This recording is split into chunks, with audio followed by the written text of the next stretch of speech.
Hello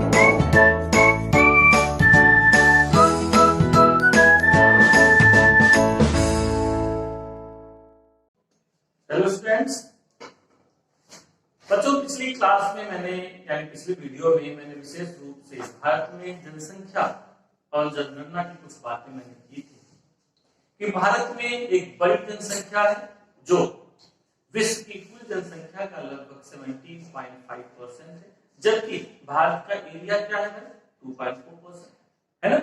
यानी कि भारत में देखा जाए कि वैसे क्षेत्रफल की दृष्टि से 7वां स्थान बनता है भारत का, परंतु पॉपुलेशन में भारत का दूसरा स्थान है। और बच्चों आने वाले समय में बहुत जल्दी हो सकता है कि देश नंबर 1 हो जाए, कोई बड़ी बात नहीं। बच्चों जनगणना जब भी की जाती है तो जनगणना से बहुत सारे जो डाटा मिलता है उन डाटा से बहुत सारी चीजों का विश्लेषण होता है। नो डाउट भारत में जो जनसंख्या है यानी कि सेंसस 2011 के अनुसार वह जनसंख्या 121 करोड़ है, जो नॉर्थ अमेरिका, साउथ अमेरिका और ऑस्ट्रेलिया, सोचिए जितनी जनसंख्या नॉर्थ अमेरिका में है, साउथ अमेरिका में है और ऑस्ट्रेलिया में है, उससे भी कहीं ज्यादा जनसंख्या हमारे देश में है। और नो डाउट कह सकते हैं it's happen only in India, है ना। बच्चों देश में बड़ी जनसंख्या है और जब जनगणना होती, जैसा मैंने कहा, उसके सहायता से बहुत सारे जनसंख्या के पैटर्न्स, गुणों का पता चलता है, एट्रीब्यूट्स पता चलता है। जब जनसंख्या के एट्रीब्यूट्स की बात करते हैं तो एक बहुत ही इंपोर्टेंट प्रीलिम्स और मेंस दोनों पॉइंट ऑफ व्यू से एक महत्वपूर्ण और एट्रीब्यूट्स यानी कि गुण है, वो है लिंगानुपात। लिंगानुपात, साक्षरता, आयु संरचना, निर्भर जनसंख्या, कार्यशील जनसंख्या, जनघनत्व, ऐसे बहुत सारे एट्रीब्यूट्स होते हैं यानी कि गुण होते हैं जिसकी सहायता से जनसंख्या को हम लोग आसानी से समझ सकते हैं। क्लियर? यदि इन गुणों में भी बात की जाए तो एक सर्वाधिक महत्वपूर्ण गुण होता है, वो है लिंगानुपात यानी सेक्स रेशियो। भारत में यदि लिंगानुपात की बात करें तो भारत का औसत लिंगानुपात सेंसस 2011 के अनुसार 943, ठीक है। याद रखना भारत का लिंगानुपात क्या है, औसत 943। कहीं कहीं हो सकता है किसी बुक में 42 भी मिल जाए, तो don't be panic about this difference, ठीक है। हाँ, आपके पेपर में क्या पूछा जाता है विशेष रूप से प्रीलिम्स में, वो है सबसे ज्यादा लिंगानुपात कहां मिलता है, सबसे कम कहां मिलता है, या टॉप 3 या टॉप 4 जो राज्य हैं उनको लिंगानुपात के घटते क्रम में उन्हें अरेंज करना, या जो सबसे निम्न 3-4 हैं उनको घटते या बढ़ते क्रम में अरेंज करना। ये आपका पैटर्न देखा जाता है। या फिर कभी कभी यहां तक कि यूपी पीसीएस में भी और यूपीएससी दोनों में प्राय कॉन्सेप्चुअल क्वेश्चन भी आते हैं बहुत अच्छे अच्छे। तो वो क्या है अभी हम लोग आगे देखेंगे। बच्चों यहाँ पे जब लिंगानुपात की बात होती है भारत में, तो भारत में लिंगानुपात जो इस समय औसत है वह 943 याद रहेगा। और भारत में लिंगानुपात की स्थिति यदि देखा जाए तो एक बड़ी खास बात दिखाई देगी कि पिछले 100 सालों में लिंगानुपात कुछ इस तरह का देखा जाता है। आप लोग इस समय समझ सकते हैं वर्ष और लिंगानुपात। यदि बात की जाए वर्ष 1901 में, तो देश में लिंगानुपात 972 याद रहेगा। देश में उस समय लिंगानुपात 972 है। तो वहीं 1951 में यानी देश जब आजाद होता है तो 945 ध्यान रखना बच्चों। फिर उसके बाद आप देखोगे 1981 में देखेंगे लिंगानुपात 933। फिर 1991 में 927, 2001 में 933 और 11 में 943। ठीक है बच्चों। अब यदि इस आधार पर लिंगानुपात का विश्लेषण करें तो आप ये कह सकते हैं कि पिछले 100 सालों में यानी 1901 से लेकर 2001 के बीच में लिंगानुपात में लगभग निरंतर गिरावट देखी जा रही है। आखिर क्यों? ये सोचने वाली बात। आखिर क्यों गिरावट आई है? ये कई बार इस टाइप की स्टेटमेंट पूछ लेता कि क्या यह स्टेटमेंट सत्य है? तो बिल्कुल।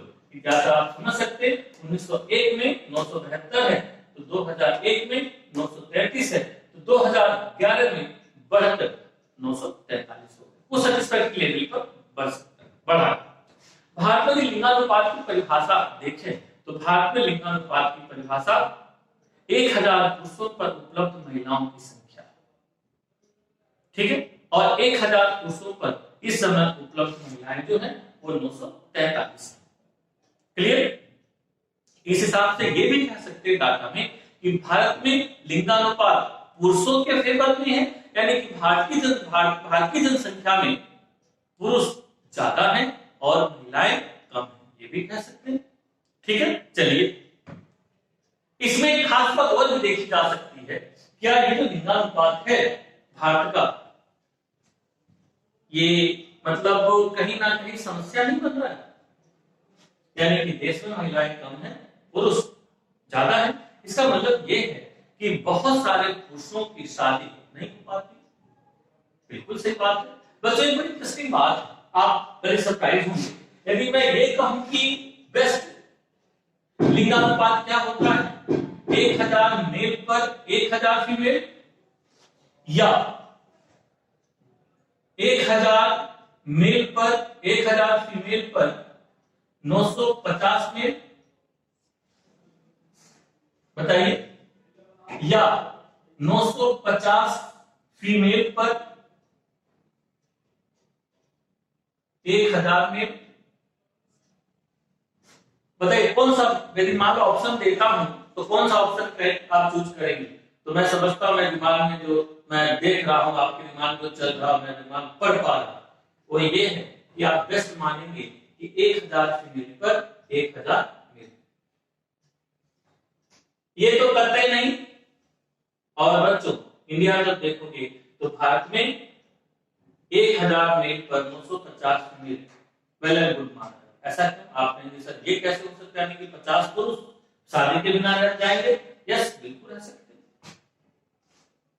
भारत में काफी पुरुष या तो साधी सन्यासी हो जाते, वो सांसारिक जीवन छोड़कर साधु सन्यासी का जीवन धारण कर लेते, जो बड़ी संख्या होती है 1000 में, लगभग 8-10 पुरुष ऐसे होते, या बहुत सारे पुरुष आर्थिक रूप से या शारीरिक रूप से सक्षम नहीं होते हैं तो भी शादियां उनकी नहीं होती हैं, या फिर यह भी देखा जाता है कि बहुत सारे पुरुष या तो चोर उचक्के निकल आए या किसी गलत कार्य में उलझ जाएं, तो ऐसे में प्रायः हमारे समाज में उनकी शादी नहीं होती है। ऐसे में अधिकांश डेमोग्राफर्स का मानना है कि भारत में 950 महिलाएं 1000 पुरुषों के लिए उपयुक्त होती है, यानी कि 50 पुरुष ऐसे हो सकते हैं जो सोसाइटी में उनकी शादी विभिन्न कारणों से होनी नहीं होनी है, यानी कि वे तो साधु निकल जाए, साधु सन्यासी हो जाएंगे तो शादी करेंगे नहीं, या फिर आर्थिक रूप से शारीरिक रूप से सक्षम नहीं होंगे तो भी शादी नहीं होगी, या फिर चोर उचक्के व्यभिचारी निकल आए तो भी शादी नहीं होगी। तो गुड जो सेक्स रेशियो भारत में माना जाता है वो 950 का 1000 में। क्लियर? भारत में बच्चों यदि हम जनसंख्या में लिंगानुपात के पैटर्न को देखें, उनका विवरण देखें, जहां से क्वेश्चन आपके मेंस में और प्रीलिम्स में आते हैं, वो एक डाटा मैंने बनाया। और बच्चों एक बात खास बात ध्यान रखिएगा, जब भी आप पढ़ने जाएं आप इस तरह से इंडिया का मैप बनाएं, एक इंडिया का पॉलिटिकल मैप लीजिए, उस पॉलिटिकल मैप में हर स्टेट का जो भी लिंगानुपात है उसको मेंशन करिए, उससे आप जब देखेंगे बार बार तो आपको याद होता जाएगा। और वीडियो को ध्यान से देखेंगे तो मैं यहीं पर आपको याद करवा दूंगा। बच्चों यदि देखें लिंगानुपात तो भारत का औसत लिंगानुपात 943, बट एक बड़ी खास बात है, यह औसत सभी राज्यों में यही नहीं है, कहीं पर लिंगानुपात बहुत ज्यादा है, यानी कि फीमेल के पक्ष में है, और कहीं लिंगानुपात में देखोगे मेल डोमिनेंसी ज्यादा होती है। यदि बच्चों इस पैटर्न का देखेंगे कि कहां पर फीमेल डोमिनेंसी ज्यादा है, तो आप देखेंगे दक्षिण भारत के राज्यों में फीमेल डोमिनेंसी ज्यादा है, और विशेष रूप से Kerala is the only state of India which has population sex ratio in the favour of women. आप देख सकते हैं, यानी कि वहां पर 1000 पुरुषों पर 1084 महिलाएं आप आसानी से कह सकते हो उपलब्ध है। इसका मतलब ये भी है कि यहाँ पर उस सामाजिक सांस्कृतिक विशेषताएं डोमिनेट कर रही। बिल्कुल, यहाँ पर आप देखेंगे साक्षरता का स्तर तुलनात्मक रूप से अन्य राज्यों की तुलना में अधिक। फिर एक और खास बात देखेंगे, यहाँ की महिलाओं की आर्थिक क्षेत्र में भागीदारी बहुत ज्यादा देखी जाती है। ये भी एक बहुत बड़ा पक्ष है कि महिलाओं में शिक्षा, महिलाओं का स्वास्थ्य का स्तर, यानी कि एचडीआई के कई कंटेक्स्ट में, एचडीआई मतलब ह्यूमन डेवलपमेंट इंडेक्स के संदर्भ में आप बहुत सारी जब चीजें देखेंगे तो no doubt Kerala one of the highest ranking state, तो ऐसे में यहाँ पर लिंगानुपात महिलाओं के पक्ष में। परंतु आप खास बात देखो, विंध्य के दक्षिण में आप जाओगे तो ज्यादातर राज्यों में लिंगानुपात एक बड़े इंटरेस्टिंग फैक्ट दिखाई देगा कि राष्ट्रीय औसत से अधिक है। जैसे तमिलनाडु में देख रहे हो लिंगानुपात 995 है, तो वहीं पर पुदुचेरी केंद्र शासित प्रदेशों में एक ऐसा केंद्र शासित प्रदेश है जिसका लिंगानुपात अगेन महिलाओं के फेवर में, यानी कि दो फैक्ट ध्यान रखिएगा, राज्यों में कौन है केरल, और केंद्र शासित प्रदेशों में कौन है पुदुचेरी, याद रहेगा। उसके बाद यदि आप देखें Tamil Nadu also one of the highest, then after यहीं पर देखेंगे कर्नाटक, इसका भी यहीं पर देखेंगे Goa, it has also in the favour of female, वैसे फीमेल इन द सेंस की मतलब राष्ट्रीय औसत से अधिक है। यहाँ पे भी आप देखेंगे आंध्र प्रदेश से तमिलनाडु एंड महाराष्ट्र में कहां है बिगड़ गई, महाराष्ट्र में देखेंगे राष्ट्रीय औसत से यहाँ पर कम, यानी कि दक्षिण भारत के अधिकांश राज्यों में आप ये कह सकते हैं, एक स्टेटमेंट दे सकते हैं कि दक्षिण भारत के अधिकांश राज्यों में लिंगानुपात राष्ट्रीय औसत से अधिक है, एक्सेप्ट महाराष्ट्र। यहाँ पे देखेंगे सेम छत्तीसगढ़ में भी काफी अधिक है, उड़ीसा में भी अच्छी, यानी विभिन्न के दक्षिण के राज्यों में लिंगानुपात बेहतर स्थिति है। कारण यदि देखा जाए तो इन क्षेत्रों में औद्योगिकरण अधिक हुआ, इन राज्यों में साक्षरता का स्तर भी अधिक है। जब साक्षरता का स्तर अधिक होगा तो महिलाओं की सामाजिक आर्थिक स्थिति बेहतर होगी, और जितनी सामाजिक आर्थिक स्थिति बेहतर होती है, निर्णय में उनकी भागीदारी अधिक होती है। बात ध्यान रखना बच्चों, ये मेंस में डिस्क्रिप्शन का मुद्दा है, और प्रीलिम्स में इससे संबंधित डिस्क्रिप्टिव स्टेटमेंट्स आते हैं, ध्यान रखिएगा। फिर जब उत्तर भारत में आते हैं, विंध्यन के उत्तर में आओ, तो विंध्यन के उत्तर में आपको बड़ा इंटरेस्टिंग फैक्ट दिखाई देगा कि in the most of states of Gangetic states, यानी कि जो भी गैजेटिक प्लेन में राज्य हैं, उन अधिकांश राज्यों में लिंगानुपात राष्ट्रीय औसत बहुत नीचे है।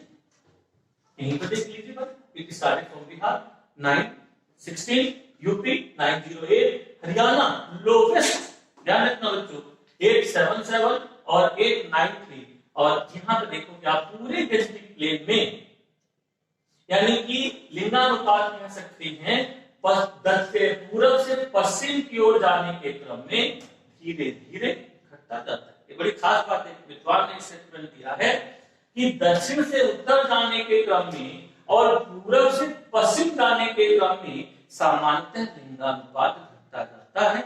जो क्षेत्र की अर्थव्यवस्था, वहां की महिलाओं में सामाजिक स्थिति, महिलाओं की शिक्षा, स्वास्थ्य और आर्थिक क्षेत्र में भागीदारी, इन सभी को दर्शाता है। आप जरा देखिए, ये गंगा का मैदानी भाग कृषि क्षेत्र है, और आप लोग जैसा जानते हैं कृषि प्रधान समाज में जो कृषि कार्य भारी भरकम होता है, ऐसे में महिलाओं की भागीदारी कृषि के क्षेत्र में बहुत कम होती है, पुरुषों की ज्यादा होती है। तो इसीलिए महिलाओं के निर्णय में भागीदारी बहुत कम होती है।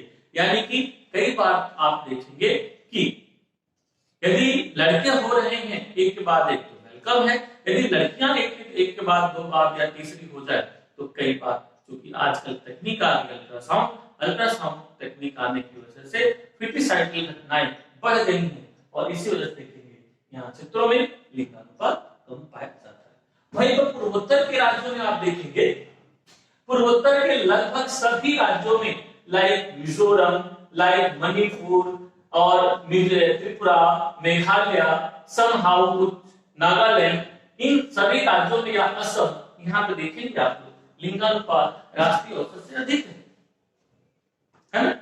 आप देखेंगे क्योंकि जनजाति समाज है, जनजाति समाज में महिलाओं की भागीदारी बहुत उच्च स्तर पर देखी जाती है, इसीलिए उनकी निर्णय में भी भागीदारी होती है।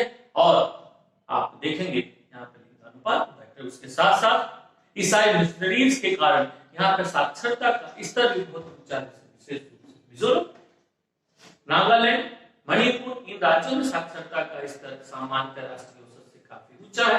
इस वजह से यहाँ पर लिंगानुपात बेहतर देखते हैं। इसी तरह से और खास बात आप देखेंगे, झारखंड, छत्तीसगढ़, उड़ीसा, ये ऐसे राज्य हैं जो जनजाति बाहुल्य हैं, यहाँ पर भी लिंगानुपात आप अधिक देखेंगे। ठीक है, तो इस तरह से हम पैटर्न देखते हैं, तो हम इस पैटर्न से एक बात समझ में आते हैं कि दक्षिण के राज्यों में लिंगानुपात अधिक है और इसमें केरल और पुदुचेरी, जबकि उत्तर भारत में विशेष रूप से आप देखेंगे हरियाणा और पंजाब, ऐसे राज्य जिनका लिंगानुपात बहुत ही निम्न है। हाँ, यहाँ पे ध्यान रखना, अब चूंकि जम्मू कश्मीर नया यूटी बन गया है, अब इसके बारे में नए सेंसस में नई कुछ बातें और बेहतर ढंग से सामने आएंगी, तो उस पर हम लोग चर्चा करेंगे। ठीक है, तो बच्चों मैं यहीं पर अपनी बात को समाप्त करना चाहता हूँ, अपनी वाणी को विराम देना चाहता हूँ। अगले लेक्चर में मैं विशेष रूप से साक्षरता और अन्य दूसरे जो एट्रीब्यूट्स हैं जनसंख्या के, I will discuss about that and that. अब फिर बाय बाय, थैंक यू।